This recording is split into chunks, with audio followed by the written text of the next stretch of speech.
This is the Boeing 10-year overview reading for the period 2020 through 2029. It's currently September 17th, 2022, approximately 10:30 p.m. Eastern Time.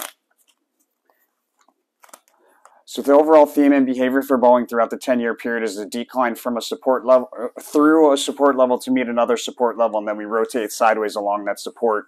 A theme of worry is not a good. That's very inauspicious.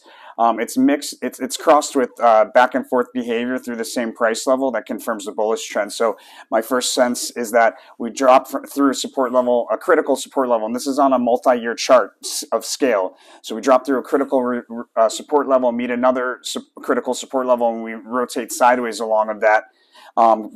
Crisscrossing back and forth through that period or through that price level, and at some point we would likely confirm a bullish trend coming out of that price level.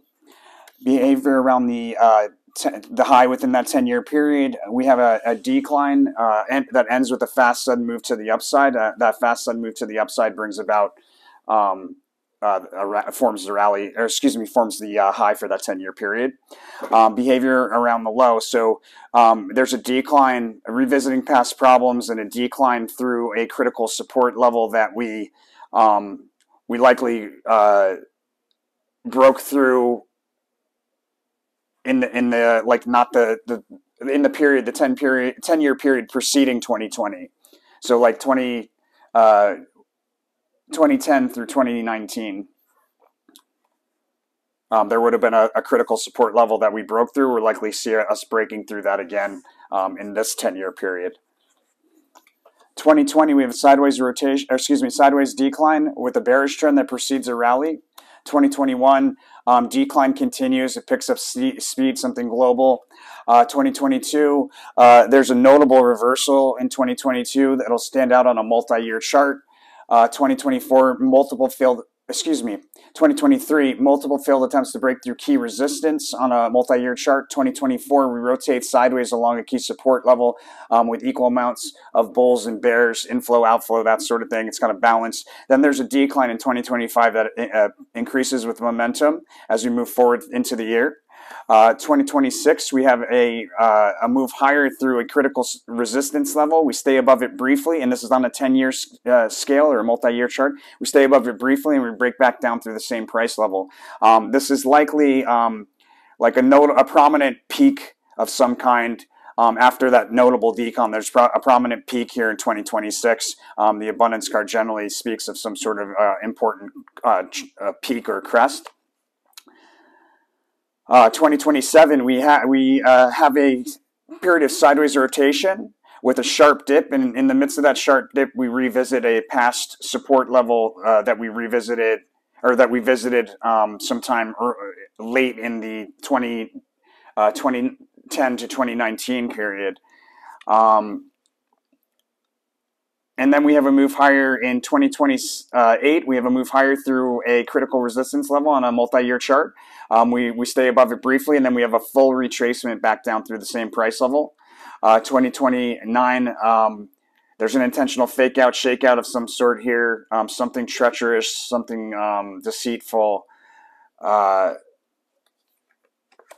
Oh, yikes, and a big decline. There might be some sort of like scandal here. There's a scandal here in 2029.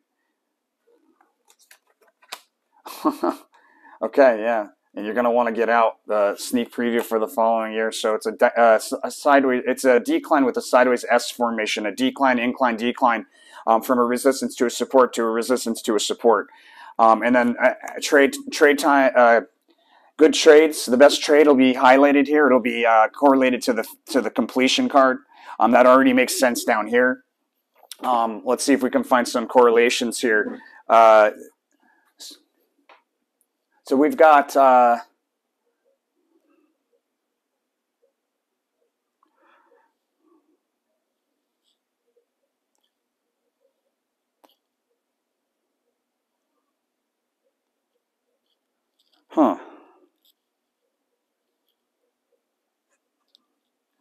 all right, nothing correlating there.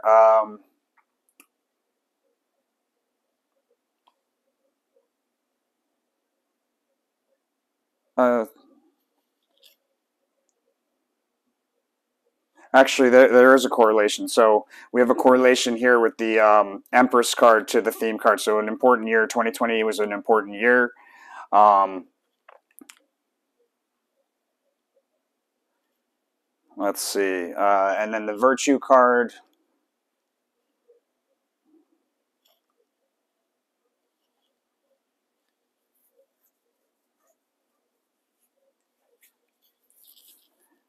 Nothing really correlating to that. As far as the four, nothing really correlating to that either. However, we do have a significant trade here. Looks like 2022 is a significant trade. There's a notable reversal there. As far as the high, let's see. Knight of Cups.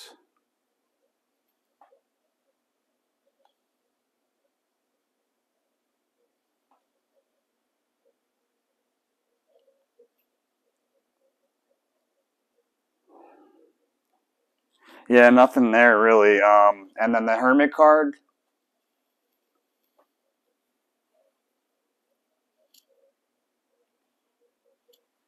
Well, overall, this isn't a stock that I'd want to be in. This 2020 is an important year. It looks like this is also a very important year, 2029. There's a reversal. So without looking at a chart, it's likely to the upside. And then we hit multiple failed attempts to break through resistance, move sideways. There's a decline in, matter of fact, that's probably the price level here. We're moving sideways along support. That's probably the price level that we break down through. We decline pretty hard in 25. There's a peak that stands out because we've had such a decline. And then we come to a support level here. It looks like in 2020, 2027. That's likely what we're moving sideways. You can see we break through it, we come back down, we break through it again, come back down, and then that's likely like another move there. And that would be the opportunity to get out in the midst of a rally 2029. Overall, I wouldn't stay in this. Boeing was actually the first stock I ever owned, but it's not the stock to be in. Like, oh, I'd rather be in something like SPCE.